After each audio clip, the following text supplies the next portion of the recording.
I read a book called Above the Line by the former Florida and Ohio State University national championship football coach named Urban Meyer. He introduced the 10-80-10 principle.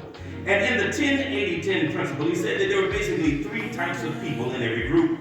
First of all, there's an 80% of the group. There's one particular point that are most compliant, they're reliable, and they go out of the way to do things, but they have a limit. You have to compel them extra to do the extra, but they are there. You can kind of count on those people. Then there is another group. That's the 10% low group. 10% of the lows, 10% of that group is disengaged. They're dissenters.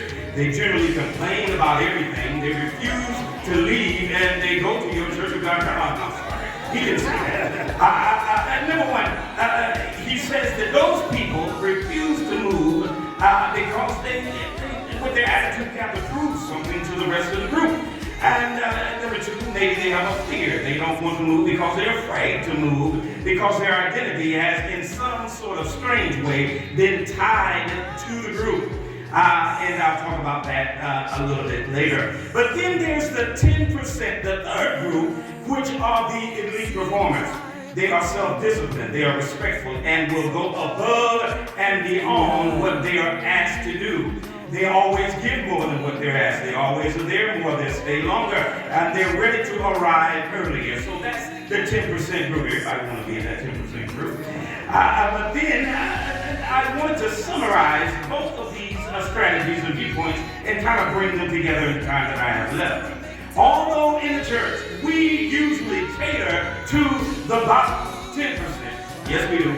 Because we don't want folks leaving and talking about us, and we don't want our church recognition to be low. We don't want to lose tithe money, so we kind of cater to that 10% low group.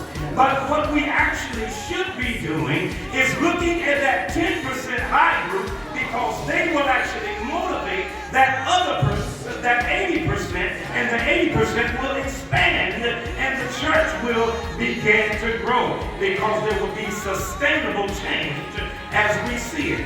But there is an intersection of explosive growth with faith and the church. Jesus said that he chose 12. And one of them, as we look at it, was the devil, according to John 6:70.